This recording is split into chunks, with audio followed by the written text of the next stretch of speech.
Hello, welcome to the second DNA video, and here on the first slide we have a picture of Rosalind Franklin. Rosalind Franklin, who you may be familiar with, is the one who did most of the work to discover the double helix structure of DNA. She was working for the two doctors, James Watson and Francis Crick. So James Watson and Francis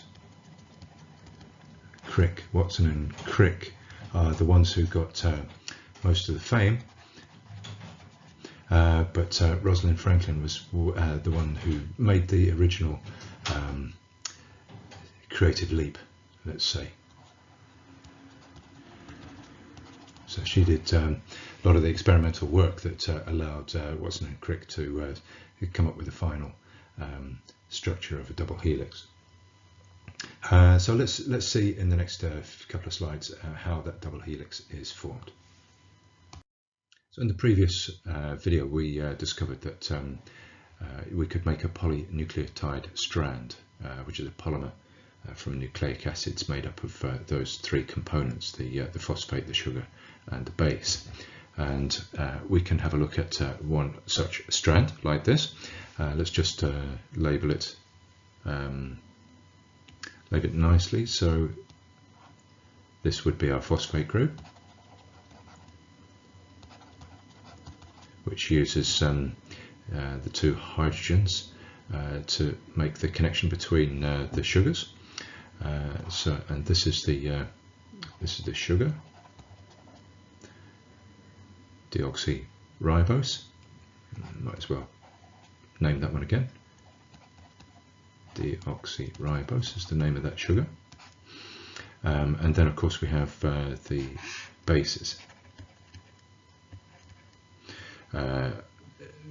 notated there as the squares. Okay, so and they're all linked together to make this polynucleotide strand. Now DNA, as you can see in the title, is formed of two polynucleotide strands. So let's have a look at another one. And the second strand, sets itself up such that the bases are opposite each other.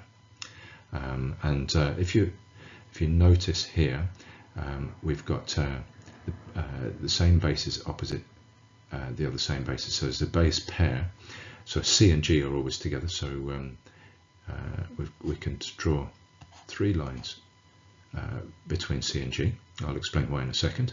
A and T are always together. That's adenine and thymine. C and G, of course, are cytosine and guanine. As you can see, we've got G and C this time, which is the same pairing, and T and A this time. Back to C and G, and another C and G pair. All right, so you can see that we've always got the same two bases in a pair, and let's just subtitle that as the base pairs. So in DNA, they have to be the two nucleotide strands have to be aligned such that the base pairs are opposite each other. And the lines that I've drawn between the bases are hydrogen bonds. All right, so let's even change colour because that's important, right? So you've got hydrogen bonds.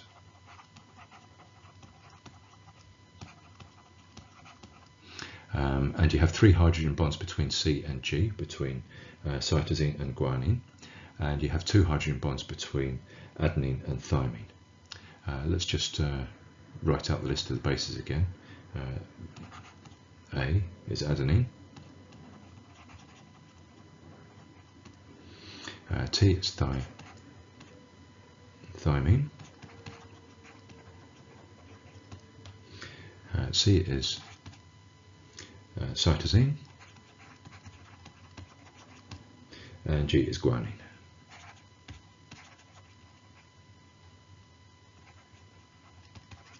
And A and T go together, and C and G go together, and they are base pairs. How do you remember that? Well, A and T are both made up of straight lines, whereas C and G are both made up of curvy lines. That's the way that you can remember it if you like. And so that's the plain fact of this slide is that the two strands have to line up such that the bases are opposite their base pair, the other base in the base pair. And so let's have a look at why that is and how you get these hydrogen bonds. So we've said that there are only two possible base pair combinations. So let's have a look at those combinations in some more detail to look at the hydrogen bonds and why they have to be paired. So here we've got the base thymine, and let's draw in some partial charges. If we look at this oxygen here, oxygen is an electronegative element, and it's also got lone pairs, so you're going to have a nice delta minus charge there. And if you look at the hydrogen nearest, the one that's connected to a nitrogen, nitrogen is an electronegative element, so it's going to draw electrons towards itself, and so this hydrogen is going to be delta positive. So you're going to have some polarity on the thymine molecule. Then the thymine is going to be paired with adenine. Adenine looks like this, and with adenine we've got a nitrogen with a lone pair, and that is going to have a delta minus charge, and we've got this hydrogen that I'm underlining here that's also connected to a nitrogen, so that's nitrogen is going to draw electrons towards itself, leaving the hydrogen as delta positive. And so when the bases are lined up just so, then you're going to get some hydrogen bonds. So the bond between the delta positive hydrogen and the electronegative oxygen in this case, or between the delta positive hydrogen and the delta negative nitrogen in this case. As you probably remember, that hydrogen bonding occurs between a delta positive hydrogen and either oxygen, nitrogen or fluorine, because they're so electronegative. Okay, so we've got two hydrogen bonds between thymine and adenine. And let's have a look at the other base pair combination. So we've got cytosine on top and guanine on the bottom, and let's draw in our charges. We've got an oxygen with a lone pair, so that's going to be a delta minus. We've got a nitrogen with a lone pair, that's also going to be delta minus. And we've got this hydrogen here, which is connected to a nitrogen. So in the same way as before, that's going to be delta positive. So that's the charges, the partial charges on the cytosine base. And looking at the guanine base, you've got a hydrogen that's connected to a nitrogen, and so that's going to be a delta positive hydrogen, as is this one for the same reason, and the oxygen with its lone pair is going to be delta minus. And so we're going to get, when it's arranged just so, you get your hydrogen bond between the hydrogen and the electronegative element. The first one was oxygen, this one here is nitrogen, and again hydrogen and oxygen here. So we've got three hydrogen bonds here. So we've got three hydrogen bonds between cytosine and guanine, and we've got two hydrogen bonds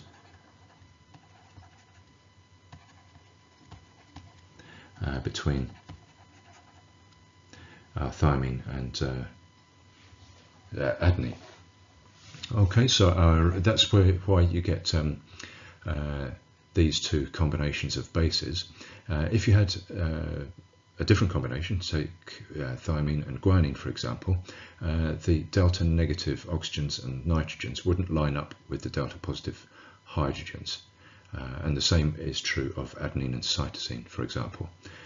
You wouldn't have the right lining up of delta positives and delta minuses. And so the two combinations that you see on the screen here are the only two combinations whereby one, the charges are lined up opposite each other, opposite charges are lined up opposite each other, and two, they can get close enough to each other to make strong hydrogen bonds. All right, so those strong hydrogen bonds are what keep the two strands, the two nucleotide strands. It's the hydrogen bonds that keep those two strands linked together. So we've explained why the polynucleotide strands have to be aligned to each other. So C and G is going to have our three hydrogen bonds, like so. A and T go together, G and C go together, etc. But what this doesn't explain is that they don't exist nicely in a flat two-dimensional shape just like this.